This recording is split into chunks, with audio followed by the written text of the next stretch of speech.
works this time.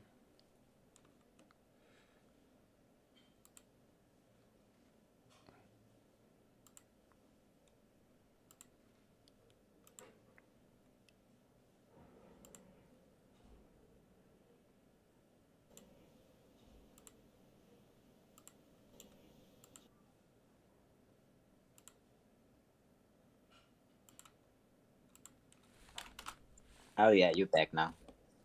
Okay, I've sent through the new link.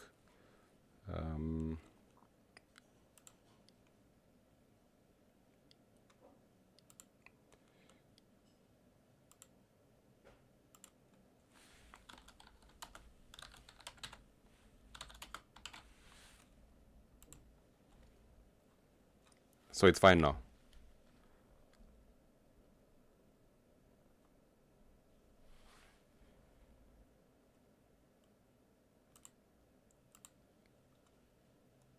Is it fine now, guys? Yeah, you're back. Okay.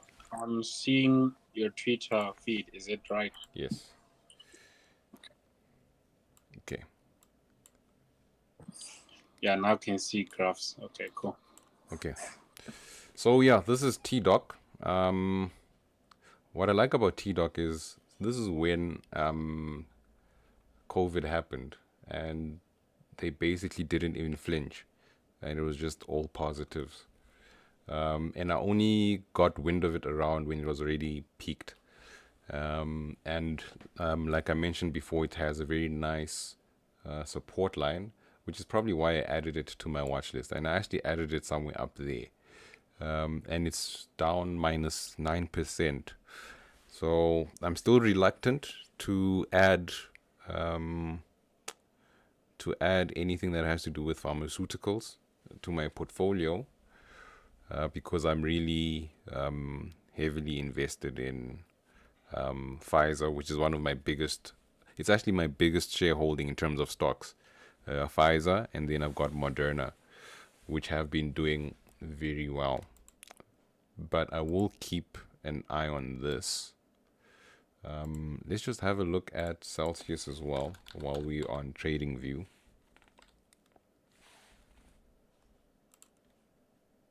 What does Celsius do again?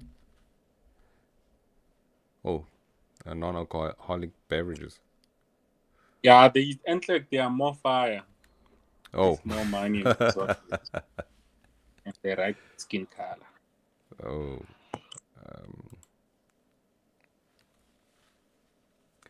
You know, if MoFi was actually listed as a stock, I'd buy. Yeah, me too. Me too. The leader is seems, but I think it's one of those where he's going uh the many things route. He does get confusing. Is in radio? Is in energy drink? Which one is he focused on? So it would get a lot of investors nervous, I suppose. Yeah. You see what I see on Celsius? We missed the dip, so it's gone back up. So I don't know. Did he or is he in invested in Celsius already, or is he still planning to buy? Because I remember when Is in. he's in. Yeah, both of them are in. So the reason he mentioned it is because the Celsius sponsored that space, so they paid them Oh to mention wow. Okay, guys, I think I need to talk to Easy Equities to sponsor us. And we'll do all the analysis on the Easy Equities platform, all the graphs and You're everything. sleeping on the bag, bro. Sleeping on the bag. Yeah. But well, it looks decent seeing where it came from. I'll probably add those to my watch list as well, but I can't buy it. That's an unfortunate thing, unless by some reason it's on what you call this Easy Equities. Let me actually have a look if it is on Easy Yeah. Equities. Also worth to look if it was tokenized. This. I don't know if you're on other crypto platforms. So there's like Bittrex and Binance that tokenizes stocks. So they follow stocks using tokens. So you can Oh, technically buy it in a crypto language. So you use Bitcoin to buy it instead. And you can like how these NFTs like USDT or the other ones do. Like they follow the exact currency with its movement. So even the tokenized stocks, they do that. So Binance, Bittrex always post new. Like this week they posted Coin. Coin is now tokenized as well. So things Oh. like that. Okay. But guys, in a shocking turn of events, Celsius is on Easy Equities, but it's not on eToro. What madness is this? Bruh, there are so many things that you cannot find on eToro that are actually easy equities, and I'm literally going mad every time I find that. Why didn't anyone tell me? Is it spelled like that? Yeah, it is. Oh. No. It's this one, right? It Yeah. is on Easy Equities, but it's not on eToro, and it has a Is it? market cap Yeah. for Easy Equities, so it makes sense. Uh, Quite interesting, Is actually. it like every company in America just gets listed? Is it something like that? Where? On which platform? No, I mean like in the American stock exchanges. It seems like a lot of companies just go list after they do some fundraising, then they go listing, right? Yeah, it's Seems usually like- it's usually for fundraising that they list, and there's a lot. There's about 15,000 companies or more listed Yo. there. So you Yo. know, I mean, if you go to Trading 212, they have the most stocks that I know in terms of platform. It's them and Webull. I don't know if you guys have heard of the platform called Webull. Tez usithola phi lento lezi. Hey. So listen. So the benefit of Webull, right, is that you can trade the pre-market and aftermarket. Wait, what? Yes. For real? Yeah. But the bad thing is it's not available in South Africa. Oh, fuck, come on, Taz, come on. Yeah. That's Open yours. that's the unfortunate part. But yeah. We really need to work on our participation. Hey. Yeah. But I hear the barriers to entry in South African fintechs is just too much. Well, there's a lot that are coming in, like what you call this, eToro. When I was signing up for eToro, they didn't ask for my tax number, but they have come back, and it seems like they have integrated with SARS. So it seems like a lot of them are coming in, and that's actually one of the analysis I made when it came to Purple Group, is that they have it nice for now until the big guys outside start to take notice and start diving in, you know. So like eToro is coming in, plus 500 is already in. It's, I mean, imagine if what Robinhood decides to come to South Africa, there will be a lot of yeah. Yeah. Blood. Yeah. So it means then savage must really be savage and up that platform like crazy, because the problem is that if you're a fintech and you're always having tech problems, you defeat the purpose of being a fintech. So people are gonna complain so much that they start resenting you for the better guy. You know? Yeah. Yeah, but hey, it is what it is, guys. We'll see how it goes this year. But anyway, we're talking about Celsius. It does look enticing, I won't lie. The only problem is that right now, it's not at a dip. It left the dip right there, but it is down 3%. So it does look enticing. In terms of how far along it is, so I'm on a day chart. So each bar is a day. So today it's had a massive dip. 55 looks like a very good price one would want to get in. But on my side, I'd want to watch it a lot more.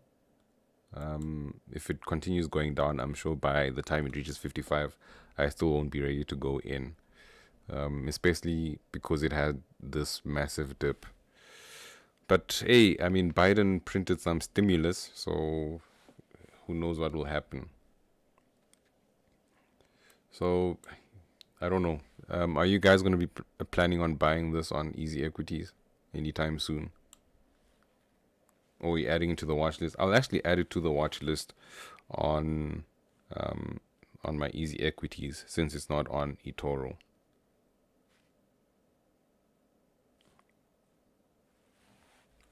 It's very expensive I'm at not the moment. sure. I'm not sure because if they're paying people to promote them, makes me wonder.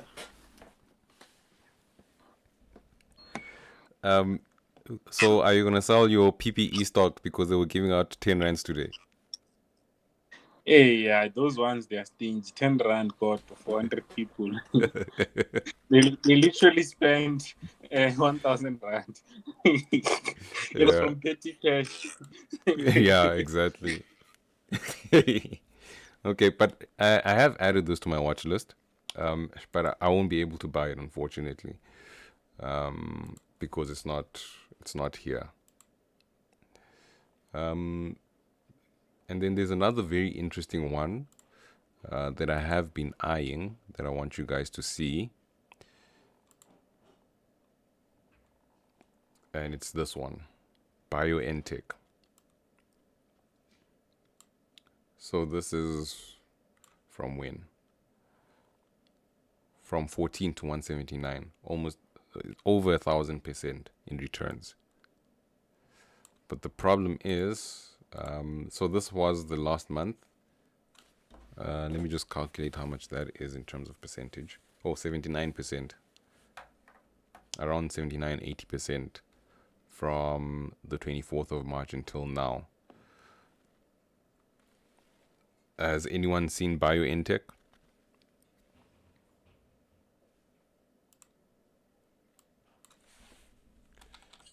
I've seen it from No. you, bro.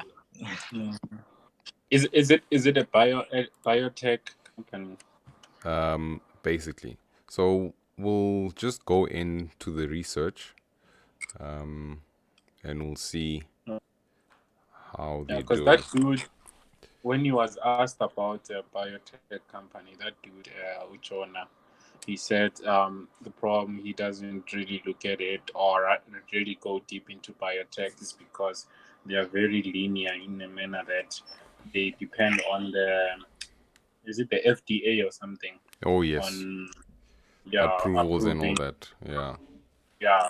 then that would determine the movement, which kind of like makes some sort of sense because for biotech to grow, they need to prove themselves a lot, and they also need to avoid being like that Thera something, that lady who lied about blood and stuff like that, the blood technology for 5 years.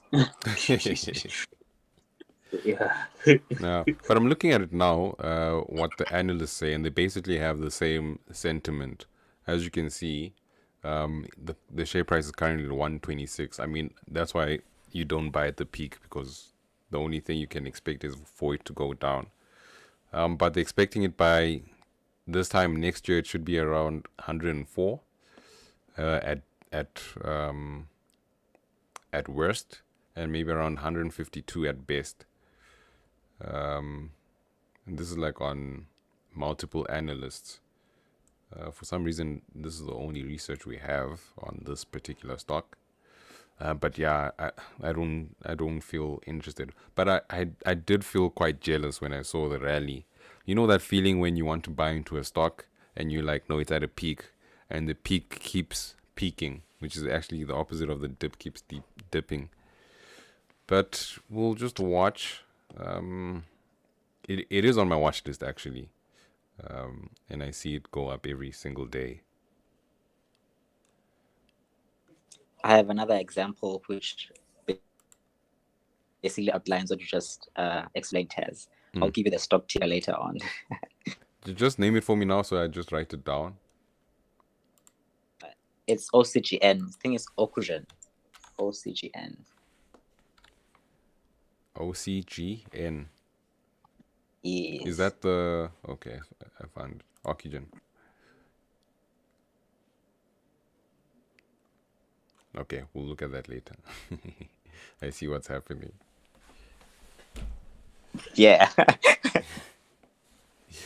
But yeah, but I think I've got the same sentiments on bio companies, especially with what happened last year. There was one that was working on cancer medication, I think, and there was basically rumors that they will have FDA approval, and the share price went from like a few cents to a few dollars, and then the rumor was debunked, and then everyone lost their money there. So that's my skepticism about these biotech companies as well. If they don't get FDA, it's over. I don't know if you guys have watched what's this Billions. There's actually something like that happens in Billions, where they play with the FDA to cancel a particular approval, just so that they can make billions. But anyway, let's look at Ocugen. Is it on eToro? Yeah, it is. Are you on eToro? Yeah, bro. Like after you mentioned it, like I was like, I need to get in. Okay. Healthcare. It seems like the most interest is in healthcare companies right now. I do see that analysts are saying it's a strong buy. And estimating the max to go at $15. But it's at a peak right now. That's the problem. Let's just see what the analysts are saying. Or the hedge funds as well. But you see, the problem now is some hedge funds have sold out. And they're kind of in the middle. Okay, so I'll just give you a break. I'll just give you guys a breakdown of this because I know I'm just zooming past. So this is the analyst report. So what analysts like me are basically saying, and they contribute to this platform called TipRanks. And this is where eToro basically gets the stats, I'm assuming, because they have noted it there. So this is basically an average, or this is based on four ranked analysts on the platform as to what they're expecting for this particular share. It then gives you the breakdown of what those analysts are saying, whether it's a strong buy, a hold, a sell, and the three ranks of what they're expecting to see. And then this is basically the analysts who contributed to that. And you can read their articles on what they are saying on this particular stock. If you guys do want access to this, I think all you need to do is actually sign up for eToro. You don't actually have to deposit anything. And when you're searching for the stocks, all this information is available. And then we go down to hedge fund activities. So hedge funds that are basically how they are investing in this particular stock. So you have how many hedge funds sold, how many hedge funds bought. This is an estimate on 200 hedge funds in the last quarter. I'm not particularly sure if it's on the platform or on multiple platforms. Yeah, so I need to get clarity on that. And then this is basically some recent activities from hedge fund managers. The hedge fund name, the manager, and what action they took. You can view all to see others that they have. Unfortunately, they only have these two. Okay, and then insider trading, assuming not the illegal kind, but basically people who are close to the company and how they are trading. I'm actually curious on how they get this information. It'll actually be interesting. But yeah, basically insiders of Ocugen are on the buy side of things. Obviously, I mean, if it goes to the sell side, it doesn't mean the company is going down the drain. I know a very good South African fintech company whose directors are selling stocks very often. But this is actually a good to know point. And then these are some insiders.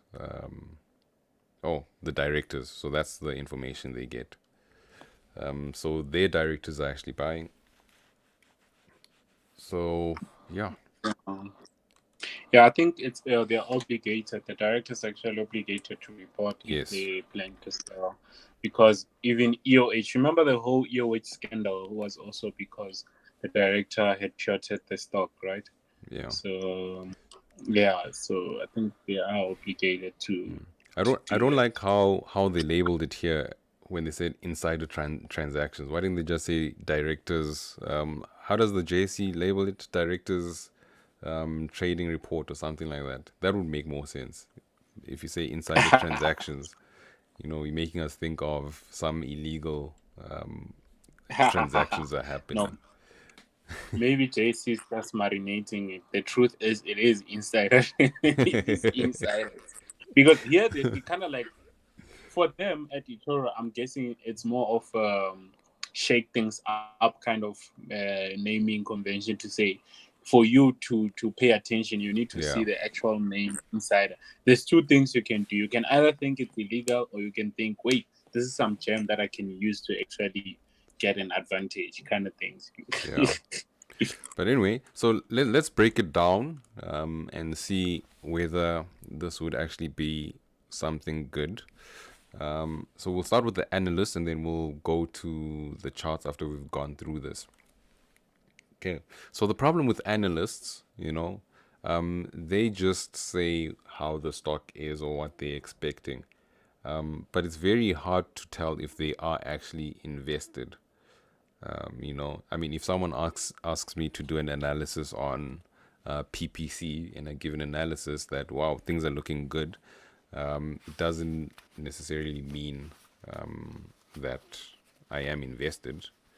But generally, when you have multiple analysis from multiple people, it's actually good to see if there is a lot of agreement. Like in this case, where 3 out of 4 are saying it's a buy, and the other one is saying it's a hold. So that's some good news. Gets us interested. And then let's see what the hedge funds are doing. The hedge funds are in the middle, so they probably on a hold sentiment based on these 200 holds. I don't like it that they put these two there. I mean, now they're trying to scare us away from the particular stock. It would have been nice to see the date when they actually sold out. Unfortunately, that information is not available. But it still looks quite positive for Oxygen.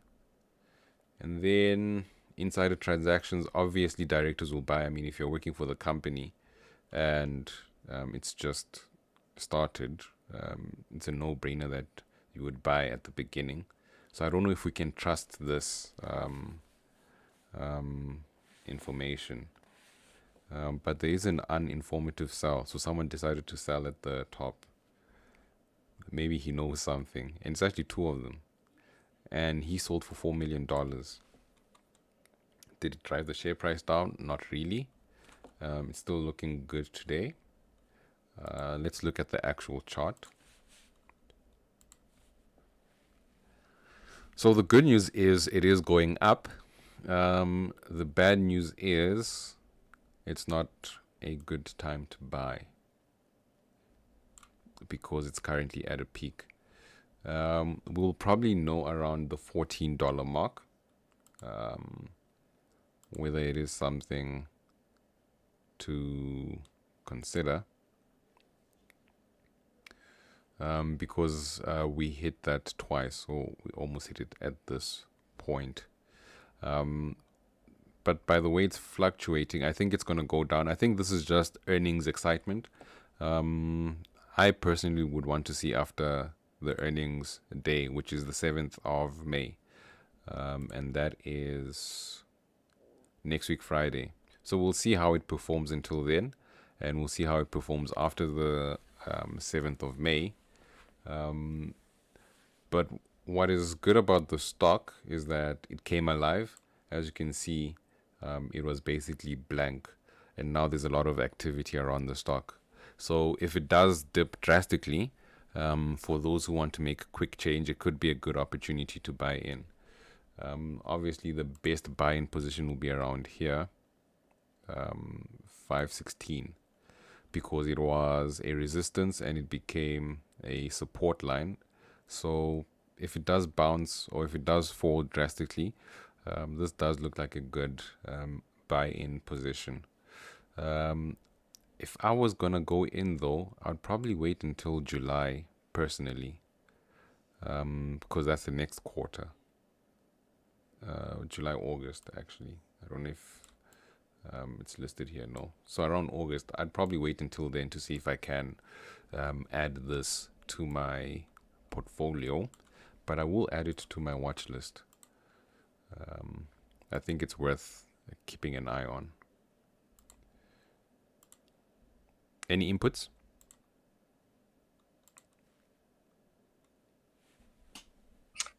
Other than to say that I got cold feet at around, I think it was like around $6. I think it took a slide somewhere there, and I was like, nah, I'm not going in. Really? And then it started going up. Yeah. And then it started going up, and I was like, okay, I've missed it. So you didn't buy the dip? Is that what you're telling us? Dude, I was like, should I go in? but yeah. But no, I managed to get in. It went up. It went down like minus 14%. Oh, okay. But yeah, so I'm just taking small scraps right now. Okay. Yeah. I see there's a question on YouTube. Bevan, what platform do I use to trade? I don't trade anymore. If you're asking investing, I invest on eToro. For South African stocks, I use Easy Equities. But yeah, so both of them are accessible in South Africa, but eToro is mostly for international stocks. And the best platform for South African stocks is by far Easy Equities. I hope that answers your question. But there is a better platform than eToro, and that's Trading 212. They've got access to more shares. I think over 1,000 more shares, or 1,200 more shares than eToro. But the unfortunate part about Trading 212 is that they're not taking in any new applications, thanks to GameStop. But it is worth looking at. Okay, so that's the YouTube question. Okay, so yeah, I've added this one to my watch list, Oxygen. Definitely interesting. Should we move on? This is not on my watch list. I am actually invested in this particular stock. And that is, I'm actually seeing flames. Fuel cell.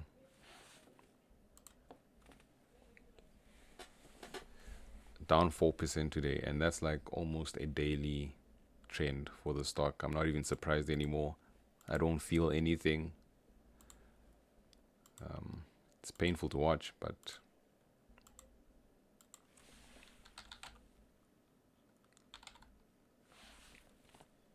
apparently it's hedge funds that are shorting the stock.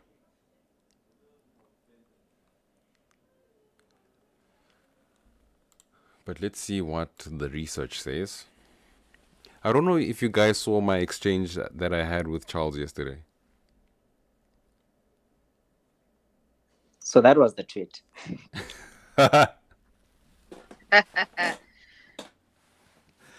Oh my goodness, that was a very interesting. You know, guys, let me actually clear the air. Right, that initial tweet I sent about eToro's new feature, right? And I said, your trading platform can't do this, right? I was not actually mentioning, or I was not actually meaning or hinting to Easy Equities, because Easy Equities is not a trading platform. Easy Equities is an investing platform. They don't have the facilities to perform trades accurately. It's just a buy and leave thing, you know. But then you guys made it Easy Equities thingy situation. So that's why he came and commented on that, you know. And then I just asked an innocent question because I barely use Easy Equities, and I just wanted to know if they do have, um, if they do have a certain feature. But like I said, guys, in hindsight, it was probably a bad question. I should have just kept quiet because, um, yeah, but it is what it is, I guess.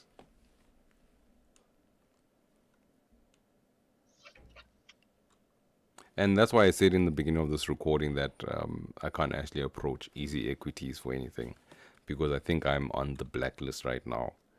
The troll that keeps trolling. Yeah, you should be, Afro. You forever trolling Easy Equities, eh? I don't do it on purpose. They make me do it. I don't do it on And purpose. for a shareholder, you shouldn't be, hey? They make me do it. I mean, some of the things, what's that saying? Some of the jokes write themselves. I just say it, but everyone is thinking it. So, Yeah. but yeah, I'm gonna stay away from Easy Equities for now. But that's the unfortunate thing about EE. I love it. I mean, it's one of those apps that introduced me to a world of investing and so on. Yeah. So I'm quite I am biased towards it, but I also am cognizant of their mistakes and their errors and so on because you see them in real time. Yeah. Yeah. And it would be nice, and it's more issues. It's not even big issues that need a lot of work. So yeah. it would really be nice if they actually recognize their errors and rectified them before people start posting. Yeah, like You know? tears. Yeah, but you must remember the problem is they are an affordable platform, right? So Yeah. for them to fix those errors, so what we're talking about here, we're talking about things like where their servers are based. Are they on cloud? Are they hosting with an actual computer in a data center somewhere here in South Africa, and so not? Are they on Amazon in Cape Town?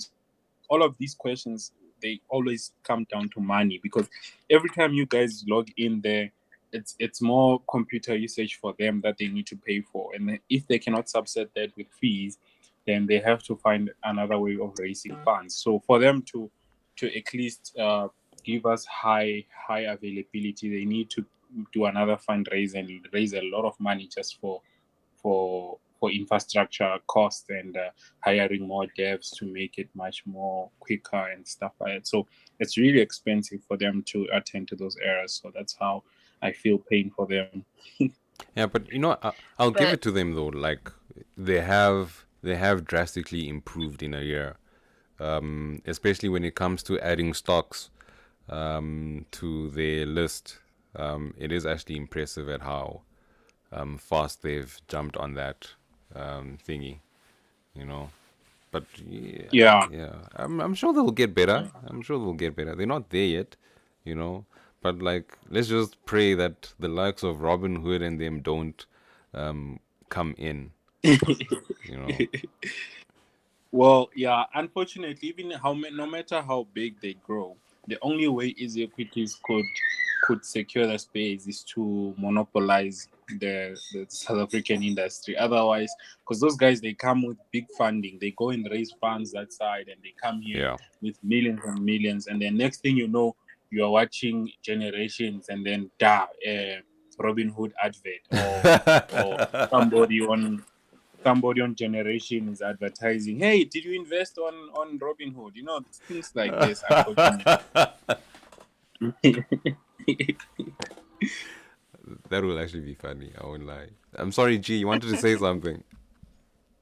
No. The only thing I wanted to add was I hear what Venda is saying, but wouldn't it be better if they were to take us into their confidence and actually state these things, as opposed to sometimes some of the responses that people get, particularly on Twitter, when people voice their frustrations, there's always some excuse that is neither here nor there. If you take people into your confidence to say, guys, this is the situation and this is how we're remedying it's much better. That way you look like you are doing something, but also acknowledging your shortcomings to say, well, this is as far as I can get. I can take this because of whatever. You understand? Yeah. It's not the same when you start duck and diving, whereas you must face the problem head on. Or start blocking people. Wasn't And start blocking people. which platform was blocking people? Yeah, so certainly you are DC10, right. You are the very right. DCX10. Yeah, you are very right. You see, the problem is their social media team is not technical, right? So instead of having a guy who's close enough with the technicalities and tell you exactly that, okay, cool, we are running out of capacity. You know, like how Takealot on Black Friday, they'll tell you that, yo, we are out of capacity, right?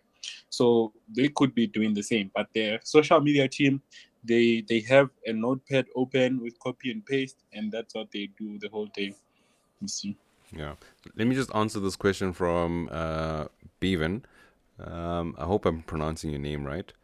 So yes, well, you can deposit before verifying, but if you do deposit the minimum $200 on eToro, it does basically get your account verified. Oh, actually, no, you don't need to deposit to get verified. It's just your identity, and that's all. And how does tax work on eToro? Keeping in mind that you don't work at the moment, so you will be taxed here in South Africa. They do need your SARS tax number, and then when it comes to paying taxes, you will have to account to to SARS through capital gains, or depending on what you're trading on eToro, actually. Yeah. Guys, let me continue with some of these stock list hunting before we get blocked by eToro, because, you know, getting blocked is a common thing happening now on Twitter. But yeah, but sorry, before I continue, actually, why were people being blocked? I didn't actually get the gist of what was happening with the EC10 token.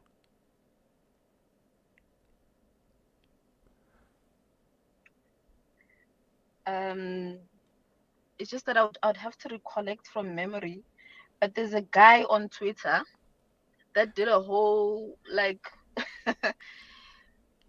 there was a whole thread that was done on DCX10 and some relationship they have with some crypto thingy in Stellenbosch that is now under investigation or something by the Hawks and whatnot. I'll have to just go through my Twitter and I'll come back to you. Okay. Don't get blocked. Yeah. Get it before there you. was a whole expose. Oh, okay. So I'll have to go through that and I'll tag you on it. Okay. I see Q is here. Q, I need to ask you a question offline when you're free. Alex? Yeah, how's it, guys? Okay, I was actually listening on YouTube until the DCX10 question grows up. So you decided to join us. Yeah, just jump in. The reason DCX10 was blocking people was that the validity of their coin was being questioned, because after following up, no one was able to find the token on the Ethereum blockchain. So things like that was like, okay, they are not posting how many coins they have, where are the coins, because with with coins, Bitcoin, Ethereum, whatnot, they should get to the wallet. Everyone can see which wallet has all the coins. Yeah. So DCX10 did not post their wallet, and even now we're still waiting. So it was a bit shady. They're saying no, they're just holding it back. They wanna show how much they have and stuff like that. So what are people buying? Question. I should probably look into Yeah, this. that's the question. What are people buying? Because they're saying no, it's an ETF for cryptocurrency, but okay, it's an ETF for cryptocurrency, but that's not how you sold it. They said no, they have coins in a cold storage, but where are the coins? What's the wallet? So they kind of just died off. So now we're just buying numbers on the screen. So like, This reminds me Hey, of Chief, that's that's actually huge. I need to go out. That's, Yeah. no. I'd rather go buy Ethereum myself. no, no, I think we should probably research first. Maybe they did have an explanation. Yeah, that the guy the lady was speaking about who did a thread, that's what he was talking about, that he tried to track down the EC10 Tokens. blockchain and wallet. Where are they? That's the thing. We don't need to know the actual servers, but at least give us a wallet. Like, okay, this is a wallet. It has 100,000 Bitcoins or X amount. Because now they even put in Dogecoin, but Did on they? what wallet? Yeah, it's Dogecoin now. They put Dogecoin. Yeah. Weird. Guys. Yeah. I don't mean to sound punny, but if they put Dogecoin, it's sounding dodgy now. It's sounding very dodgy. Okay. Oh, I'll actually read into it. Because I just saw it briefly that people were getting blocked for asking who is the wallet, and then boom, you're blocked. But I'll read into it and see what I can find. I personally didn't buy the EZ10 token. I was like, I can just buy the actual coins myself. It will still make the same money. At least I know Yeah, where my I coins actually are. bought in the dip last week because I just wanted to see the chase. But then, if this is the case, because you know what happened, what Alex has just explained is basically what used to happen in 2017, where things just popped up and then suddenly they claimed to be hacked and whatever, only to find out there was never really a backing tokens or so not. So it is very dodgy. So I would very, very be scared, of course, for my money as well. Yeah, guys. Actually, on that note, I did see that recently, eToro did release a fund or some form of ETF. So basically, how it works on eToro is you can create I don't want to call it an ETF, but you can basically create a fund where you select stocks in that fund and you call it something. So I saw that this week actually, eToro created a crypto company fund or something like that. So basically, if you can see my screen, here it is, a global Bitcoin value chain. So it's basically a portfolio of companies that are involved or that are taking dealings in Bitcoin. I don't know if you guys heard of that.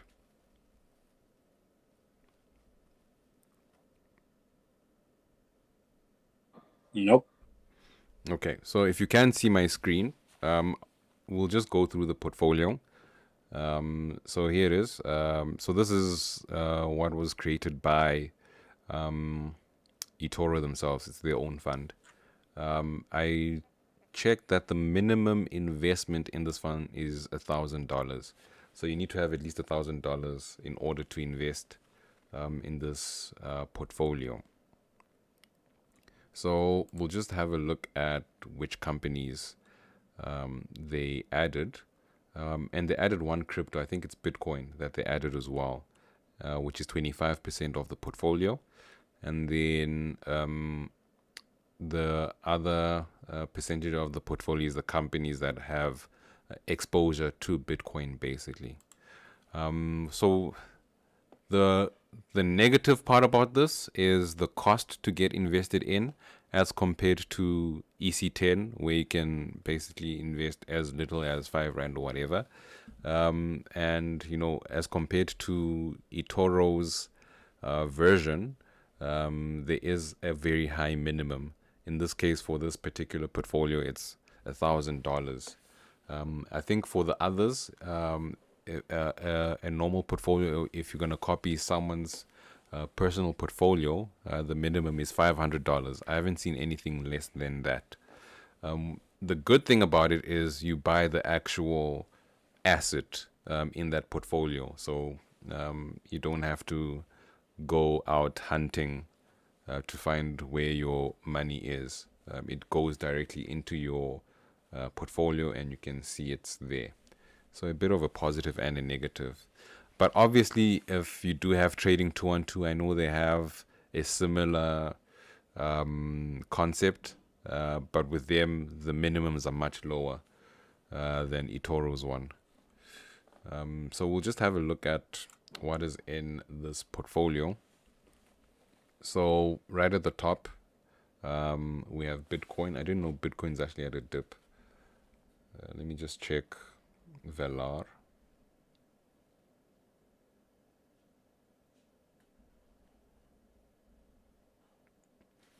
Okay, so you have Bitcoin, you've got Intel, your graphics card companies, Nvidia, AMD, Samsung. So this is basically what the portfolio looks like. And obviously, if you do want to create your own, you might want to just copy this portfolio and possibly create your own raw list. The awkward thing that I notice is that Tesla is not here, and they're the most famous Bitcoin owners right now, which is quite curious. Didn't they sell? They didn't sell all. They only sold a portion. They are now sitting at 2 billion, right? Yeah, they sold around $293 million, I think it was the figure, of Bitcoin, Yeah. but they didn't sell all. He said, Those ones, yeah. I Go think on. Elon said it was only around 10% that they sold. They seem like they're just trading this thing. I don't trust them. So what he was basically doing was to illustrate that cryptocurrency would basically be a good, what's the word they used? What's the particular word they used? Can someone remind me, please? Let me just try and find it.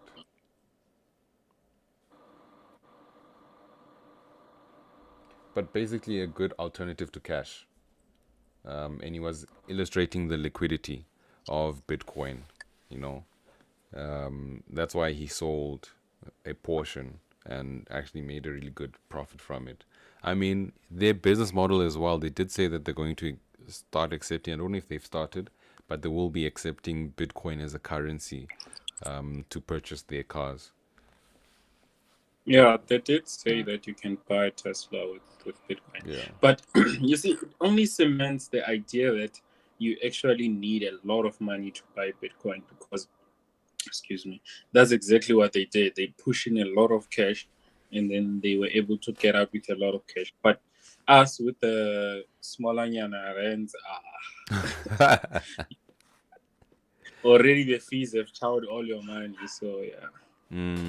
There was a concept I was thinking of. It's called crypto hopping.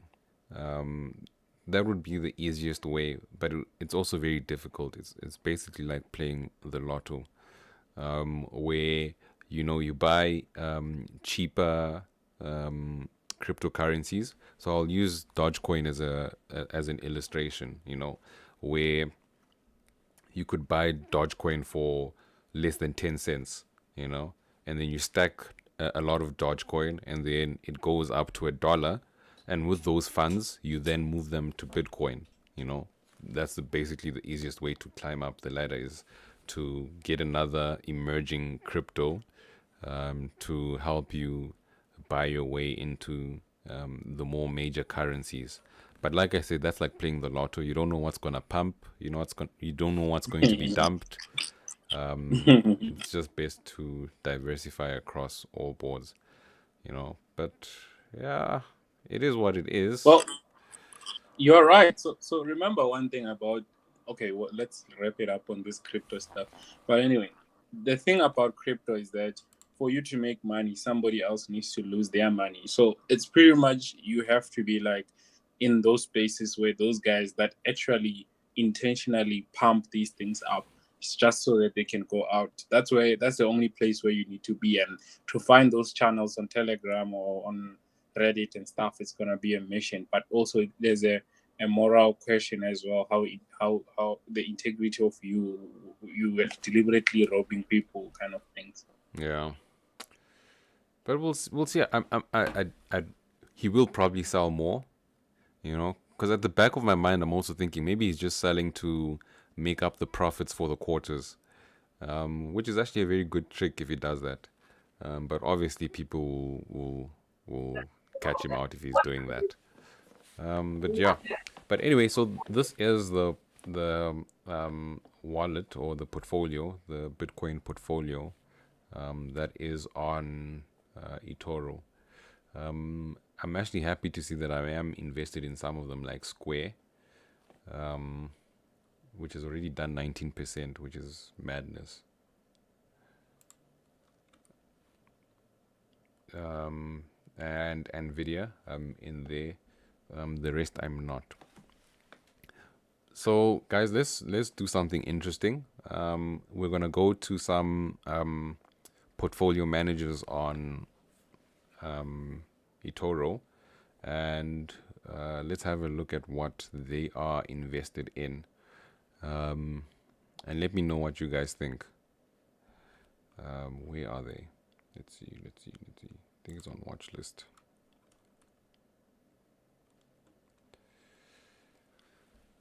Okay, so there's Mariano. So if you guys have an eToro account and you have a big following, you can basically become a fund manager. Just a disclaimer, I don't know how that's going to work here in South Africa in terms of taxes and all that and regulations. But if you get people who copy you, like in this instance, Mariano, who has 9,315 copiers, eToro actually pays him an investment management fee. It doesn't come from them, or at least I think, but he does get a portion of the value of the portfolio he's managing in terms of the number of copiers. So basically, if let's say, for example, his portfolio of copiers is worth $1 million, I think the percentage eToro pays is 3.2% per annum of that 1 million, which is basically 35,000 or $32,000 an annum. So if you guys do want to become fund managers, here's a place you can start if you want to. But let's look at his portfolio.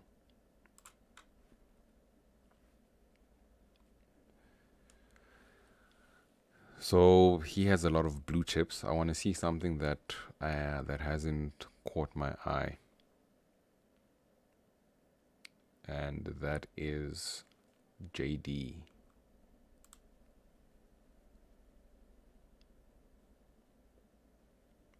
So we can see when he bought, and we can see where he set his stop losses. Wow, no research data on JD for some reason. Has anyone seen JD.com?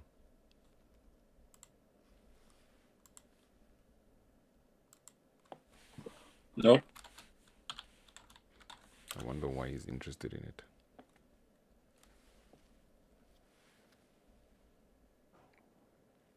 I hope this doesn't end up opening a porn website.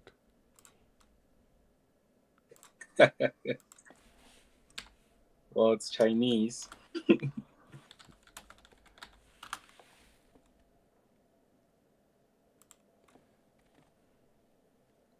Oh, so it's a Chinese company.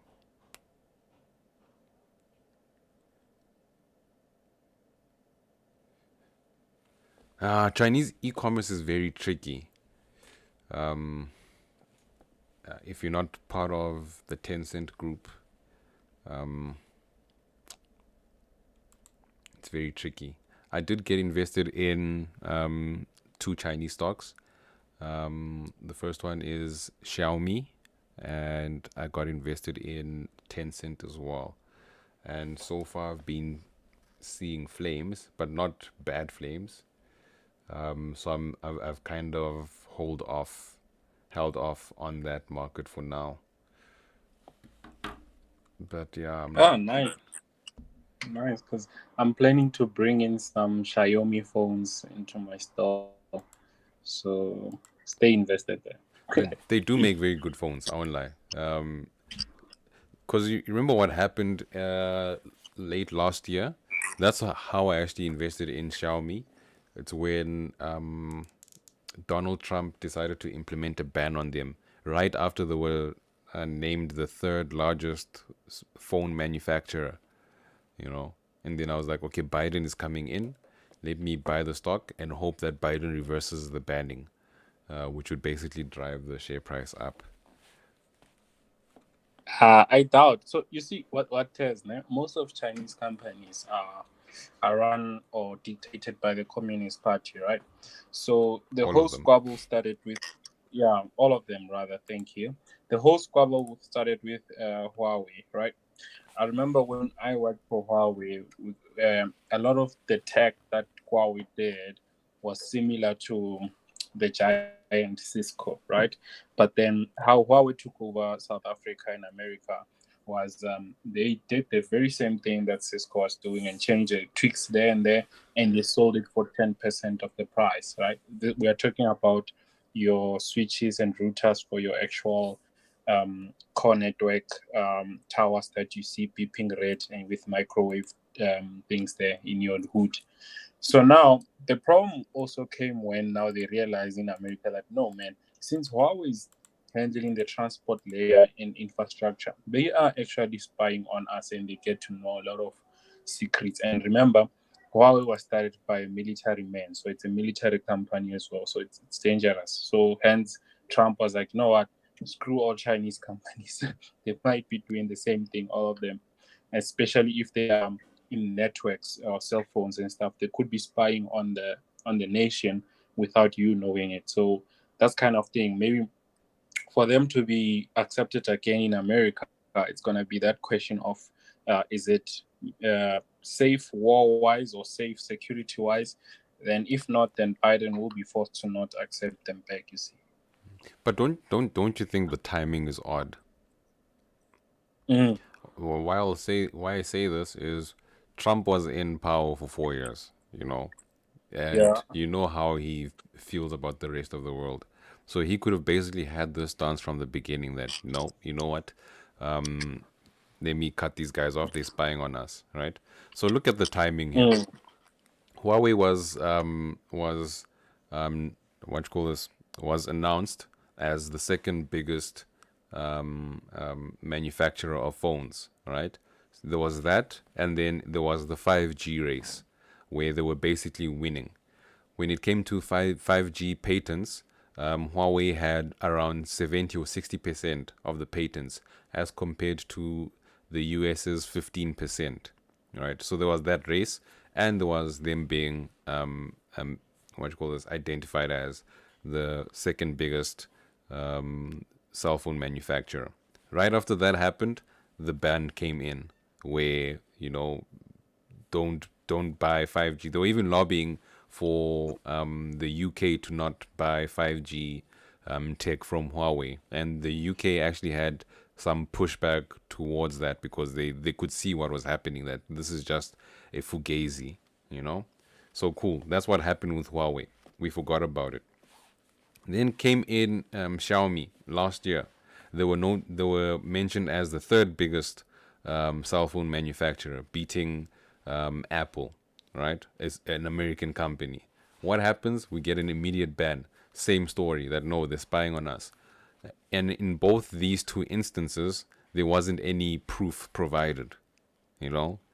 And I mean, if this spy thing was really a big issue, it could have, all the other countries in the world would have taken a big stance on it, you know. But you have another major power like UK refusing to follow the US because they can basically see that no, what you guys are saying has no merit. If there is merit, give us evidence, of which the US couldn't provide.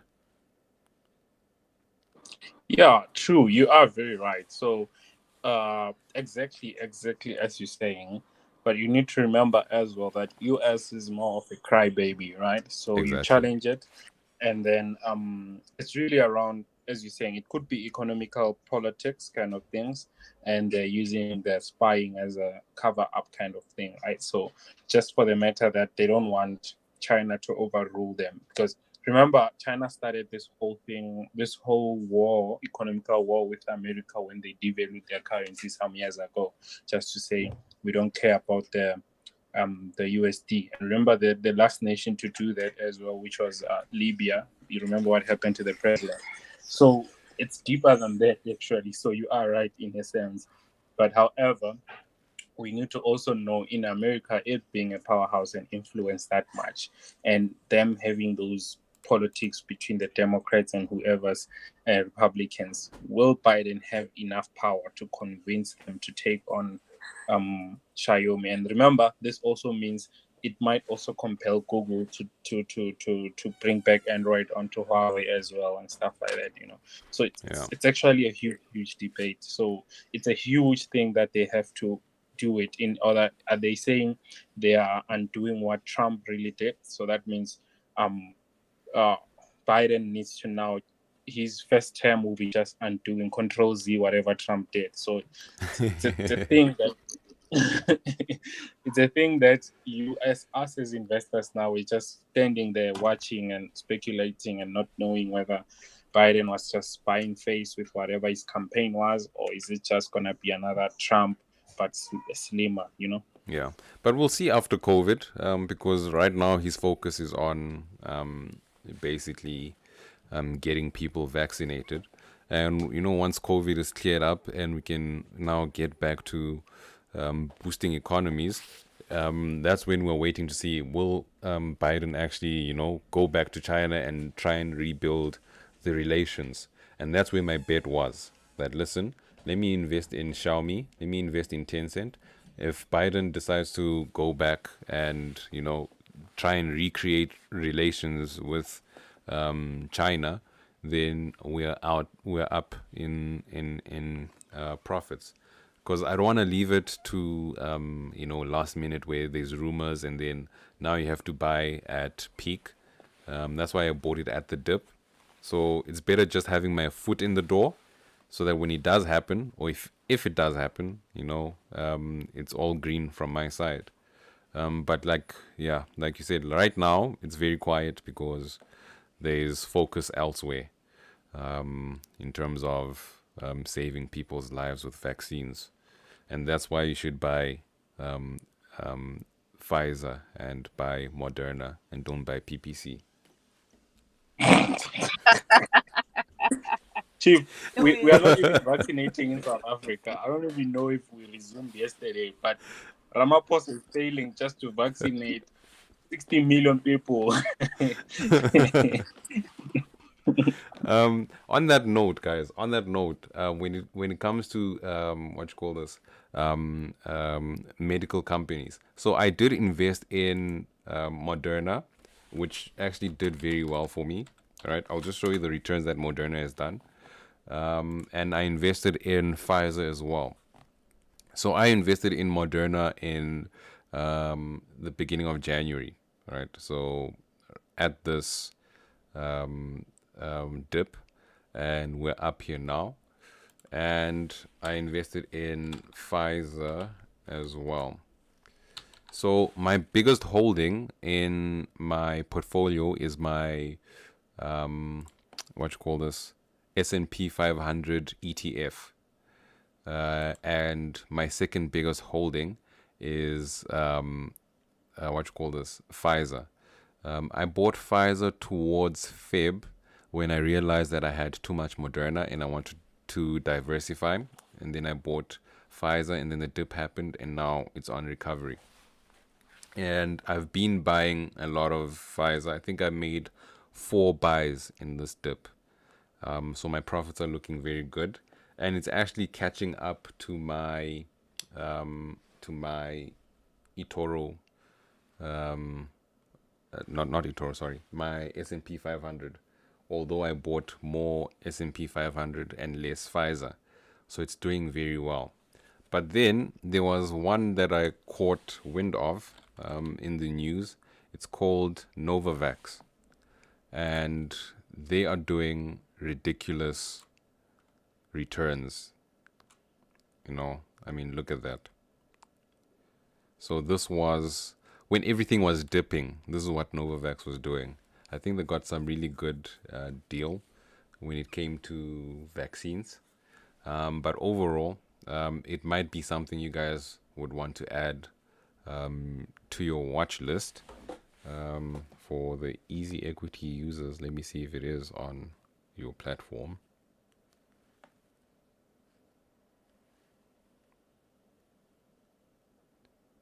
I think it should be. But with Easy Equity, it's like a lucky package. You don't know what you're gonna get.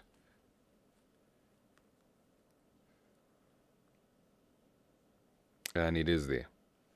So you might want to add it to your watch list and consider investing in this. We'll just have a look at the research. I hope there is some research. Yeah. So it's a strong buy. So all the analysts are seeing this as a buy. And low estimate is 285. It's currently at 237. And the low estimate is around 285. The high estimate is around 365 by this time next year. But like I said, I think I'm filled up with pharmaceutical stocks. I might, depending how I feel, I might decide to sell one of my Pfizer and probably diversify it into Novavax, seeing that Pfizer is doing well and I'm quite heavy on it. So I might do some profit taking and go into Novavax, which is a strong contender, if I do decide to diversify my pharmaceutical holdings. But the sentiments look very, very positive in terms of the analyst aspect. And then hedge funds, same thing. A lot of buys. It's actually at out of 200 hedge funds, they're all on the buy side of Novavax as well. And then on on the insider trading, the president, the CCO, I don't know what that is, the director, they're all selling. I wonder why. They just want Lamborghini gurus. Afro, Yes. can I just ask one thing Mm. with regards to the profit taking? Yes. I'm thinking there should be I don't know if it's a space or a Telegram session that I see a lot of people going down, up and down with their profits. Like, Yeah. if you are in profit and you know the stock is gonna go down, you must be able to know when you sell out and cash in on that profit. Maybe just on a side note, which is not relevant to today's session, can we have a session where people can discuss, or you able to advise people on when they should take profit and how they should set targets for certain stocks and so on. Yeah, I can quickly tackle profit taking right now. It's not gonna take very long. It's just a few points, and then we can dive deeper into it later on. So I'll just give you basically how profit taking works.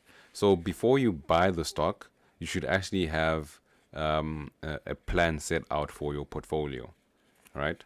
So let's say you have a certain amount of money and you decide that in your portfolio you want 20 stocks, and that's going to be the maximum amount of stocks that you want in your portfolio, right? And then let's say your budget is $200 for 20 stocks, right? And so you say 200 divided by 20, it's going to be $10 per stock, right? So each stock is going to be, is it what? Is it 10%? Yeah, 20 stocks, $200, it's 10%. All right, so each stock is going to be 10% of your portfolio, right? And you want to keep that structure of each stock must be 10% in your portfolio. So how the profit taking works is when something goes up, right? So let's say a certain stock gets an extra 5% and it's sitting at 15%, and which basically means your other stocks have gone down or are trailing back. So how the profit taking works is you take out the profit you've made on that particular stock, which will basically balance your portfolio back to 10%, and then you can decide what to do with the profit you've taken. You can either keep it aside as a reserve to buy the dips when it happens, or you can decide to diversify those profits amongst the entire stock, meaning you're buying. So every time a stock pops up, you buy more into the ones that has popped down. So that's basically, and in a nutshell, how it works. But yeah, we can, after next week's tax session, we can definitely dive into profit taking and how to plan it for your particular portfolio. All right, thank you. Okay, is anyone going to be interested in buying Novavax with me, or everyone just wants to buy PPC and I'm going to be alone? Yeah, on I your own. might take you up on it.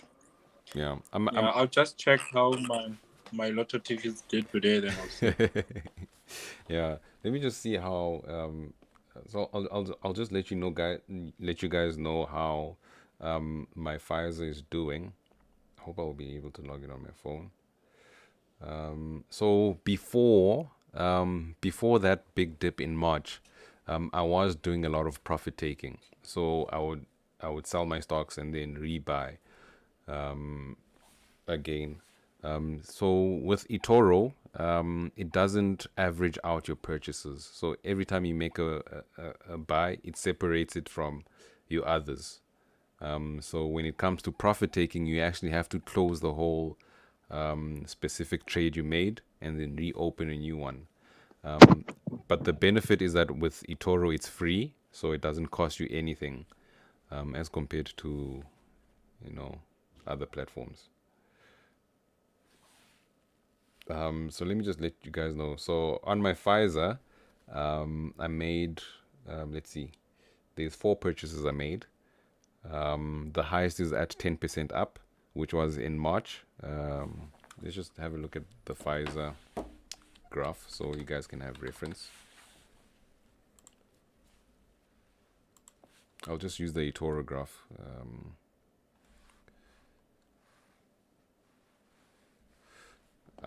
So let's see, my first purchase, or the first recorded purchase I have here, was on the 20th of January, which was somewhere there, I think.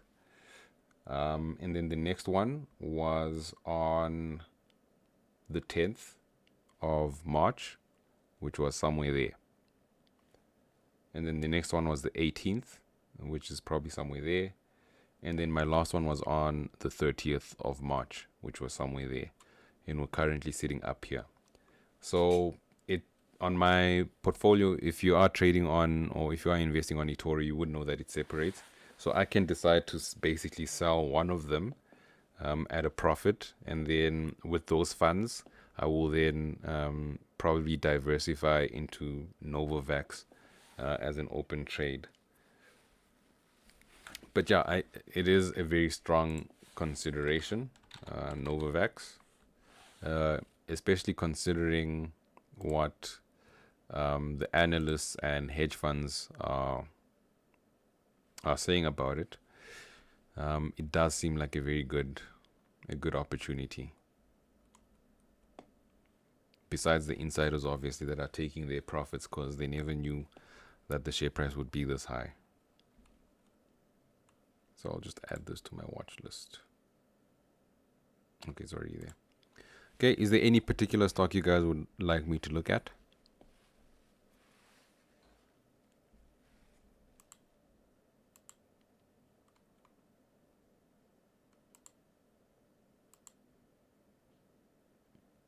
None? Okay, we can close off then. No. Wait. Oh, Can you look at NVTI, NVTA, NV. NVTA? Okay. Invitae Corp. Yes. Oh, another medical. There's so many of these.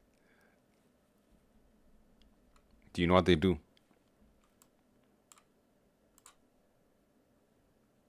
G. Okay, so Invitae is also has very positive sentiments. 3 out of 4 are saying it's a buy, 1 is saying it's a hold.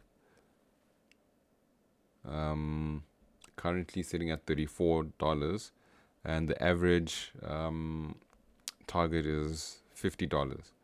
And the worst sentiment is around 45. So it does look positive. Let's see what's on the feed and see what people are saying about it. Okay, this is just general.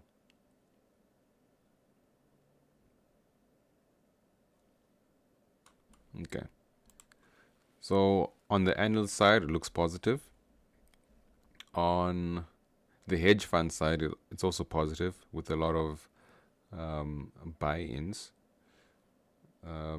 ARK Invest reduced their holding in this, but there are other fund managers that have added. And as obvious, insider trading, they're making mad money. They want to buy their Lamborghinis. They are withdrawing.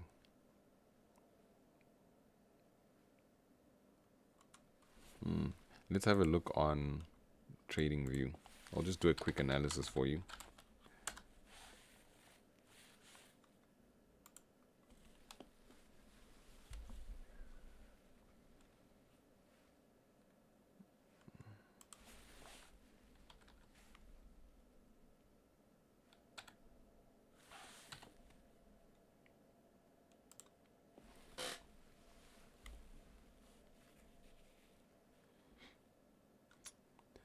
So the sentiments on TradingView is that it's a strong sell.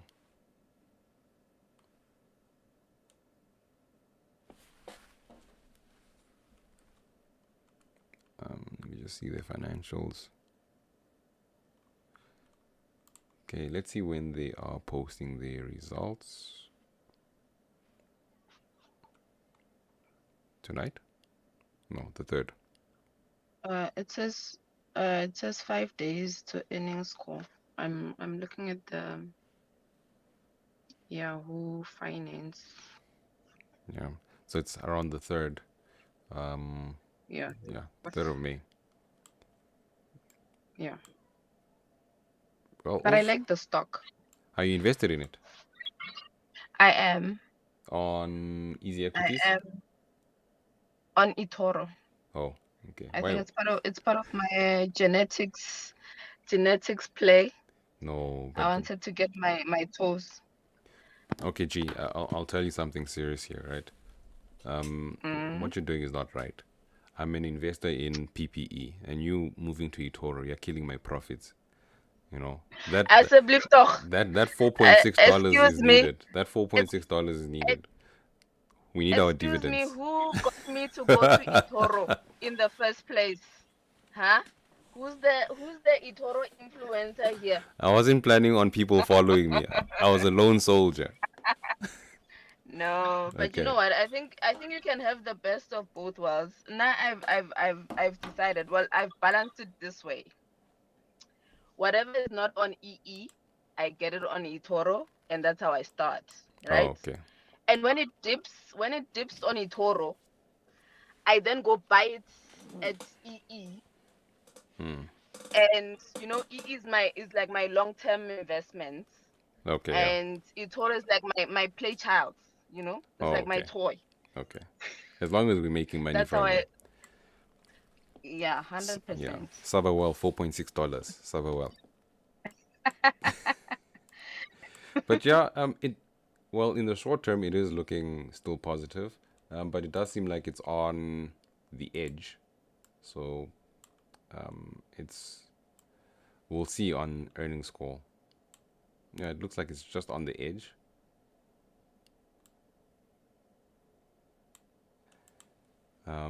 So if it goes below this green line, it should be something that you could be concerned about. But let's wait for earnings to see what actually happens. I personally won't go in. I'd probably need to do research on them first to actually find out what they're about. But yeah, so something you should consider though is that on TradingView, that there is a strong sell sentiment. It's maybe it's from the insider trading, where the insiders are selling. The unfortunate part is that we do actually have the dates. So 23rd, the CEO decided to sell. Yeah. So maybe it could be, some nerves, but he didn't sell a big amount. But yeah. So based on 22 insider transactions. So yeah, there are people selling on the inside. Maybe that's where the nerves are coming from this side. Let's just see if the other analysts are dated. Yeah, so these are quite outdated analytics. We would need updated ones to actually see what the full sentiment is. Because the latest one we have is from the 8th of this month, and the recent trades happened this week on the 23rd. So I would probably believe TradingView's technicals more, because this is probably updated. But yeah, we'll see on earnings how things go for them. I think that's when it would be a best time to make a decision. Thank you, Afra. Yeah, call me, the killer of. Oh, let me not go there. I'm just remembering yesterday's tweet. Let me not go there. This video is going to be on YouTube, so that I might get caught. So let me keep quiet. Guys, is there any? Charles has your number. Aish, he does. I can't even approach him for like a sponsorship gig, because I've got followers and all that. He's just gonna say, "Nah, you go get your sponsorship from eToro." So, but I'm staying away from his sites. I just hope no one tags me like they did yesterday. Is there anything else we should look at?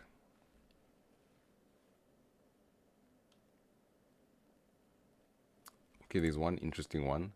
I don't know how many people are invested in Google, but they have been doing amazing this year. Yeah, and they're on the all-time high. Yes. Yeah, they are. I've made, from my last trade, I've made 30%. Let me just get the updated numbers. Nice. 30% I'm in gonna 3 stop months. pushing back that. Yeah. So that's, But hasn't that been like the trend with your Fang, like your Facebook, your Apple, Amazon, Google, well, minus Netflix. We'll just put Nvidia in there and replace Netflix. They've done quite well. yeah. Yeah. I saw Netflix is actually quite down, right? So, like with Google, from the 13th of January, which was my last recorded purchase, or my oldest recorded purchase, because I sold the others, it's 39% up. Google, out of all companies, which usually just gives you 3% per year or something, which is good. No, but that's Uh, Yeah, nice. and nice. then what's other Apple? Um, you see, yeah. So this is what I was expecting from the likes of Google. So for Apple, my last Yeah. purchase was last year. My oldest purchase was last year, August, and that's only done 5.47%. It's Apple for you. You know, Apple, I think in the fourth quarter earnings reports, they blew it out of the water. The stock didn't do fuck all. And then just yesterday when they announced their earnings, it still didn't do fuck all. Yeah, So Apple is one of those, I don't know, it's like a sleeping giant. yeah, You basically. just kind of have to be very patient with it. And Like that's exactly sit what I was with it. expecting Yeah. from Google as well. I was just like, you know what, this is a sleeping giant. Let me just put something safe there, and then can't you know it's coming out with 40% in 3 months, which is sheesh. Why didn't I put all my money in Google? But anyway, Yeah. It's the same with what happened with Microsoft. yeah, I think Microsoft was at $203 per share, somewhere around February. yeah, And when you look at it now, let me just look at it now. Yeah, thanks to COVID. Huh? Yeah. So you have a lot of those what do they call them? Value. Is it value stocks? yes, yeah, value stocks, I I not hate growth the stocks. distinction because I hate the distinction because I can hardly actually determine what is value and what is growth and what is rapid growth, what is what not. So Yeah. I'm still a newbie there. Okay, so The let's thing is that with Nvidia, the nice thing is crypto. Crypto will always be supporting Nvidia because of those mining rigs. Because remember when in 2017 we actually got a shortage of graphics graphics cards. card because of mining, and it's still happening. I saw who's this? One of the trips is also mining and stuff, and it's growing because those things are expensive and the demand is high, and now our gaming machines are now even more expensive. It's very, very expensive for me to actually get gaming machines to resell. So it's quite interesting how Nvidia just picked up because of Bitcoin. Yeah, so it's both Nvidia and what's their competitor? What is it? Radeon. I think it's AMD, AMD. AMG. Radeon, Yes, AMD. AMG. Yeah. Yeah, both of them. Yeah, from the get go of mining, they have made a lot of money because they actually surged their prices because of that. Yeah, there is actually something interesting I should show you guys. I don't know if you know. I don't know if you guys have heard of what is it called? Minergate. I know I've got lots of platforms in my head that you guys are just wondering where the hell does Tez get these things? You're an internet junkie. That's nice. That's the first time I've ever heard of Minergate. Okay, so Minergate is basically a platform for people who want to mine cryptocurrencies, right? So the good thing about Minergate is it shows you which cryptocurrency is the most profitable to mine with a graphics card or a processor. So in 2017, when I was mining through MinerGate, and that's how I actually got my Monero cryptocurrency, because it's been the most profitable to mine. So if you do have time, you should just have a look at it. If you do want to start mining, you can have a look at it as well. Although you're not going to make much money right now. But it is actually something interesting. You should have some research. Wait. Yeah. Did you get the Monero card as well? What do you mean the Monero card? Isn't that they launched a debit card?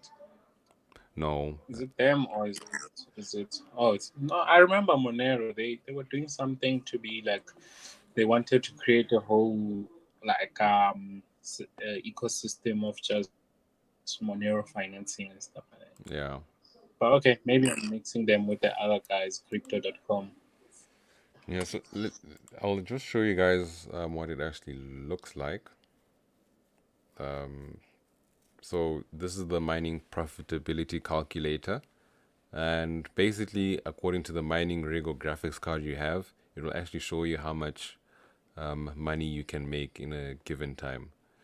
And then if you go to CryptoNote, so you see Monero actually has a star, which is the most profitable currency to mine, and it's been like this from 2017. So like I mentioned earlier, on crypto hopping, what people would do is mine Monero, and when they get a good amount, they'll then transfer that into Bitcoin, and that's how they can get up the Bitcoin ladder very easily. So yeah, I was big on Monero. I thought it was going to be the next big cryptocurrency, but no, people had to pump Dogecoin for some weird reason. Because of Elon, just say it. Okay. Is there any other stock we should look at? Let's look at Dogecoin actually. For interest's sake. Yeah, it's been ranging at 31 and 35 cents. 30 and 35 cents today. Wow, is there no Doge on? There isn't. So I have to Google it. Go to Binance Market.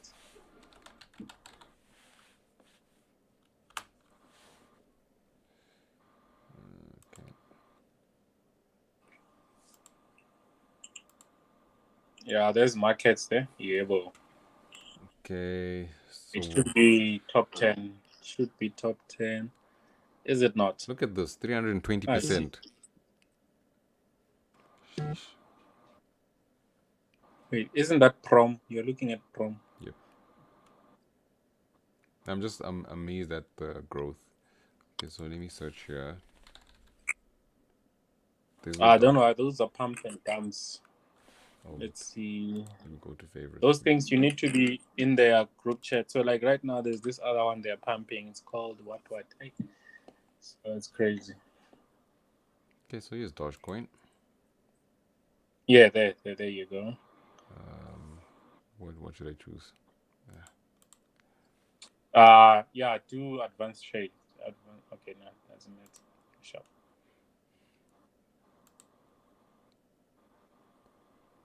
Okay. Yeah, you see what's happening there. Okay, so it's very stable at this point in time. It does seem See, like the thing with this thing, Kaz, is that somebody's gonna pump it, right? Because now there's so-called Dogecoin millionaires. So when they run out of money after buying Ferraris, they're gonna come back and pump it. yeah. But you see this. So you see there's this moving average line. Yeah. And it's still above the main moving average line. Maybe there was a concern here because this is when the dump happened. But other than that, I'm not even going to consider these other moving averages. I think they're too small. There's no average here. Yeah, but It's this just is simply Dogecoin. yeah, but this is like the main one that's holding the share price up. So like right now, you can see from when is this? From the 28th, which is yesterday. It does seem quite stable. Probably the best time to buy more Doge is around 29 or 26 actually. 25. 25. It's gonna spike before it goes up, no? It's gonna do that dragonfly again on 25. If it goes to 25, it's gonna go below the moving average line, which is unlikely.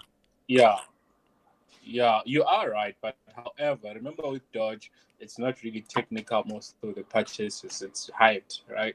So what's gonna happen is that somebody's gonna come and sell. Because you see, if it's stagnant like this, there's a lot of people that bought because of that hype you see on 25, right? And then they're gonna get tired and like, let's go look for another one that's moving fast. Then they'll hear about prom coin, whatever, and then they will sell Dodge, and then it dips to 25 or 20, and then that's when it will go back up because we needed to hit 50 cents at least, and then go to $1. Yeah, chances of it hitting 50 cents. Well, we'll see. It was 4 cents short, you see. It was 5 cents shy. Yeah, at this point. And remember, this is after it came back from 0.05, right? From 0.05, yeah. Yeah. So that whole pump happened. But what a I lot like, of millionaires. what I like about it, and that's why I actually stated in my previous message in Telegram when I was buying cryptocurrency that I want to buy Doge, is because it's basically been activated, and the interest is now there as a staple. So anything goes. What would have been worrying was if it was pumped up and it went back down to 0.5, but it stayed at high levels, which means there's a good chance that this is actually going to be a legitimate coin anytime soon, especially if it peaks at 0.5, which it likely will.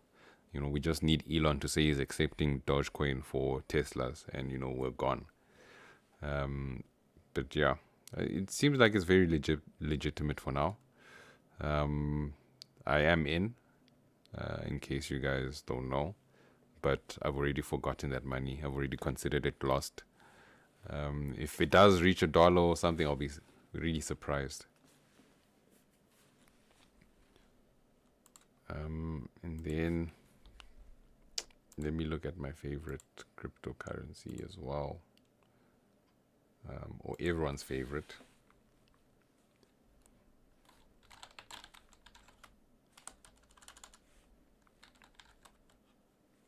I saw in the news that PPC announced that they sold 6 bags of cement.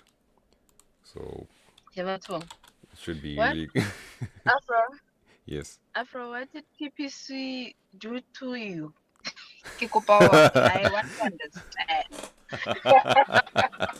Because whether it's a telegram, whether it's a space session, whether there has to be some kind of I don't even want to call it a dig, but hey, it's a whole tree.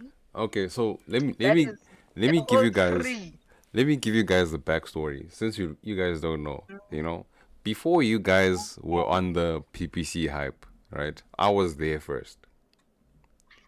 Now I'm not on the PPC hype. Let me just put that inside. Okay. Yeah, I've never been. But before people were interested in PPC, I was the one advocating for it, until I left. Because I was just like, no, this can't be life. I'll show you. I did that. I don't know if you're watching on YouTube. No, I'm on Telegram because I'm trying to switch between Telegram and YouTube. Okay. It's a bit of a hassle. But I'm gonna go to YouTube now. Okay. Yeah. So I'm just looking for my old PPC analysis that I did last year.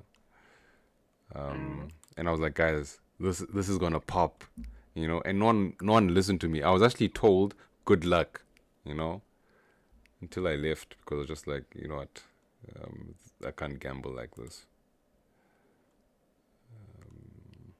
Where is it?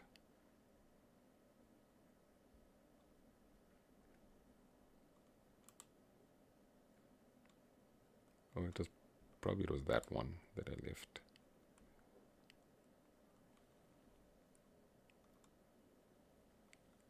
So basically, yeah, the story with PPCs, I was in, and I bought all the way down to. I started buying at around 80 cents, and I bought my way down to 50 cents, and I was just like, you know what, this thing is dead. And then I left. I had paper hands, and then when I leave, it goes up, you know. So it's only fair that I can expect it to go back down. No, you're just suffering from the supermarket queue.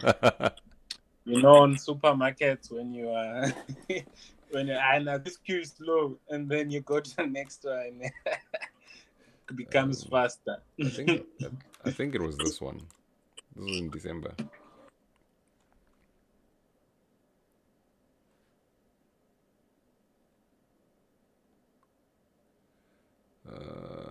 Was it this one? No.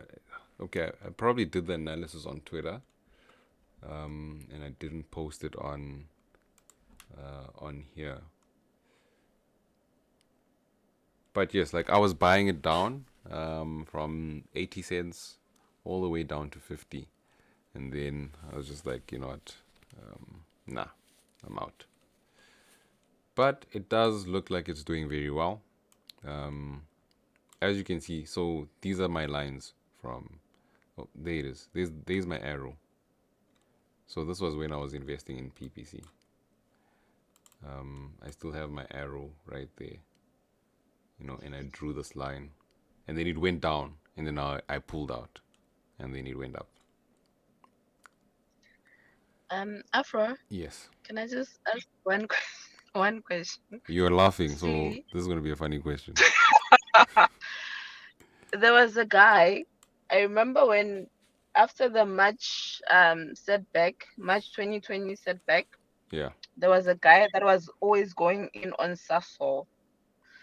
I think his name was Info something. Oh, Info yes. with a couple of numbers. Yes. What happened to him? He's Because I remember he was always so negative about Sasol and its recovery. And at that point, I think Sasol was at about like 60 or 70 rands a share yeah. or something like that, if I remember correctly. Yeah. So the problem with Info, this is what I think. Let me just open up his so people can actually see who we are talking about. So you're an OG. You were there when me and Info used to go at it. So what I think about Info was that he shorted Sasol, and he was basically stuck in his Sasol trade. So the best way you could get out was to basically post negative stuff to scare people, so that the share price can drop, and then he can make his profits, you know. So he's been quiet. He only responds if I tag him. But I think since Sasol's full recovery, he has basically disappeared, because even the timing of the creation of his thingy of his account was quite dodgy, you know. But like if you guys are on YouTube, you can see on YouTube, this is basically Info that we're talking about. And this is actually the tweet I made fun of him, where he just, when something bad happens to Sasol, he all of a sudden appears and is now tweeting like, yeah, I told you so and all that. But yeah, he's been quiet very recently. Let me see his last tweet actually. Oh, he's actually tweeting. Yeah, he's retweeting rather. But he's still around, very much so. I should actually say hi to him and find out if and start our fights again. But I yeah, wonder if he's coping with the fact that Sasol is like now awoke. yeah, It's up and running. yeah. I won't lie, Sasol did surprise me. I wasn't expecting it to go above 200, especially with the massive debt issue. So what I was actually expecting was what was that they wanted? The rights issue. That's what made me very skeptical about their share price going very high, because historically rights issues always drop down the share price because companies usually offer them at a discount, which basically means the overall share price of the stock will be discounted as well. But since they managed to sell off some assets, reduce some debts, and then cancel the rights issue, it took off. But I won't lie, I made my profits and I was satisfied and I left, and I don't have any regrets at this point.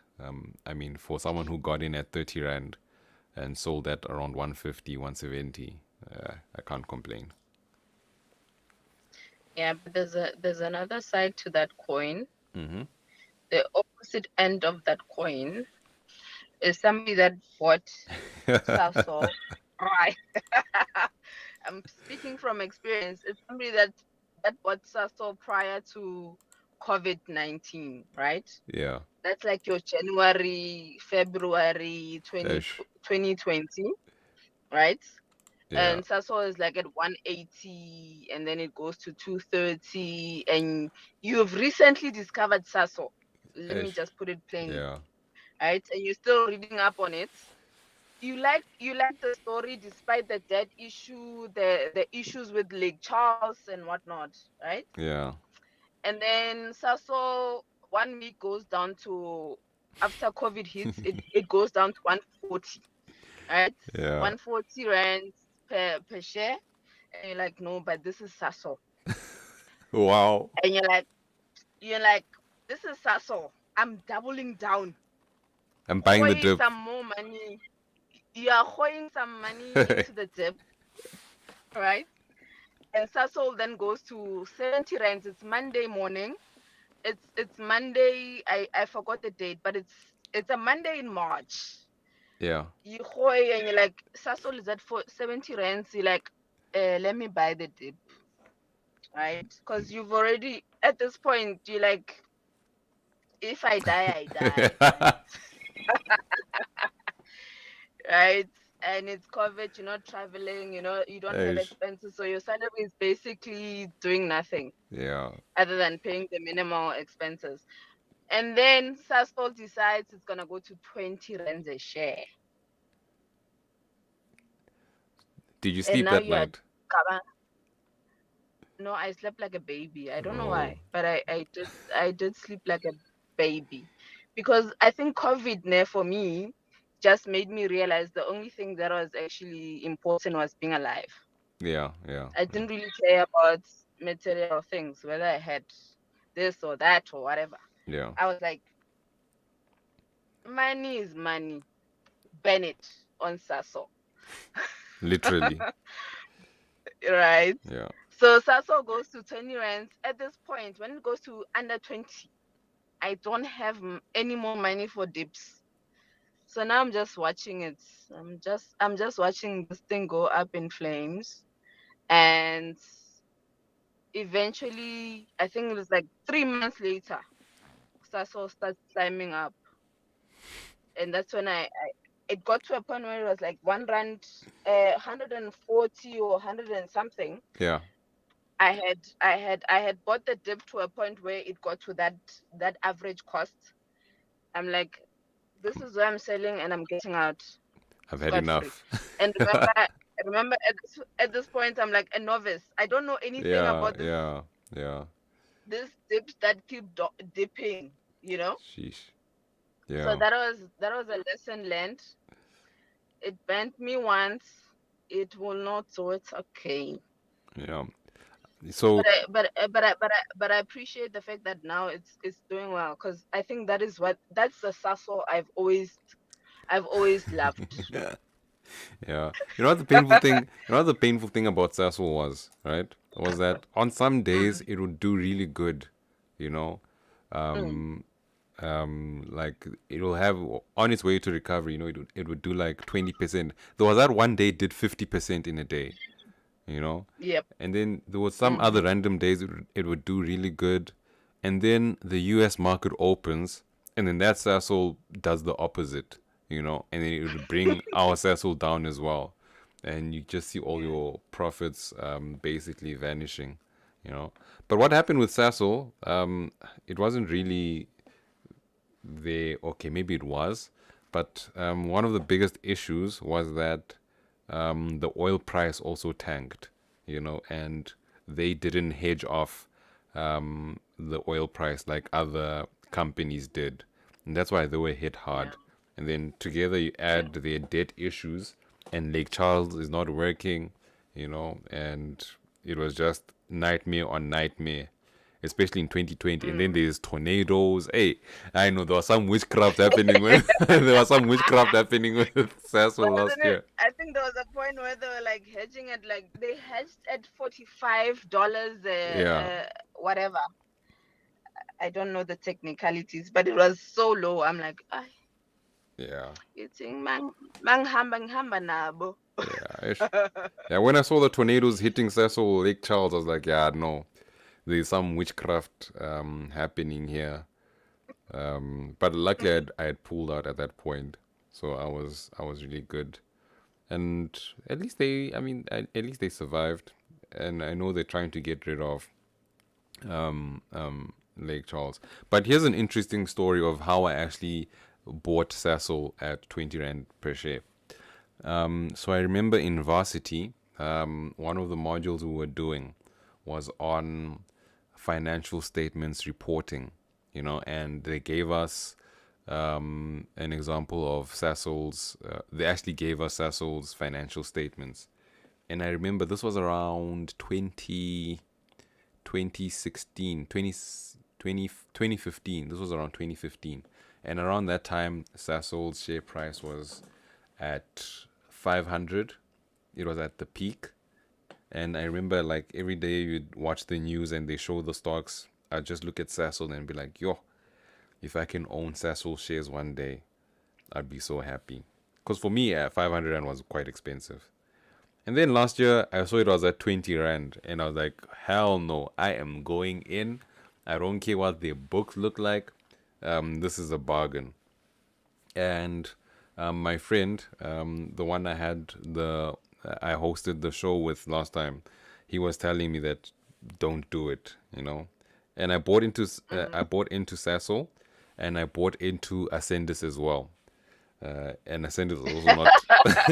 They were Was not. it descendants, as you call Yeah, it? you know. But their share price was like 30 cents, and I was like, you know what? It's 30 cents a share. I mean, what do I have to lose? And I got into those two, and then Sasol boomed, and then Ascendus also went up after Donald Trump was doing that hydroxychloroquine, which was something Ascendus was producing, and it shot the share price of Ascendus up. And I was like, hey, let me also get out of this one. I sold some of them, and then it went back down, and then I fully pulled out. But yeah, with Sasol, it was just the mere fact that I knew the share price was 500 Rand and it's all of a sudden 20 Rand. And I said, it's a bargain, I have to buy. And that was one of the best decisions I've ever made. Unfortunately for I'm you, glad that you had to buy your way down. Yeah, I'm glad it worked out positively for you. I remember at that point, I think March 2020, that's when I started my mother's portfolio. Yeah. And she had saved some money up and had given her some portion of some money, and she had like 15K. Mm. And then she says to me, I speak investments to her, like, Sasol is this is that, and whatnot. Yeah. And she's like, no, put my money there by Sasol. That's when Sasol was like 20 Rand. I'm like, yo, hey, the way I've been banned by Sasol, I wouldn't do it. Yeah. Right? So the later on, when I said to her, "Yo, Sasol is now coming up," and she's like, "Hey, I told you." Damn.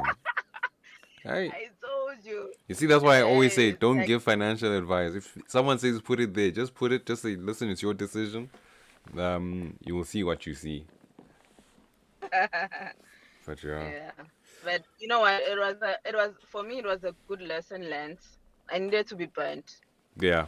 It happens And for everyone. I mean, that's the best way you learn. Um, um, Getting burnt. I mean, I've been burnt a lot of times as well, and I've learned a lot to stay away from stocks that do crazy things. And I mean, last year, online, last year was very entertaining on Twitter in terms of stock movements, because after Sasol, we had City Lodge as well, where people got burnt and some people actually made it out very successfully. We had Rand Merchant Bank, Tsogo- you know, and Tsogo-san.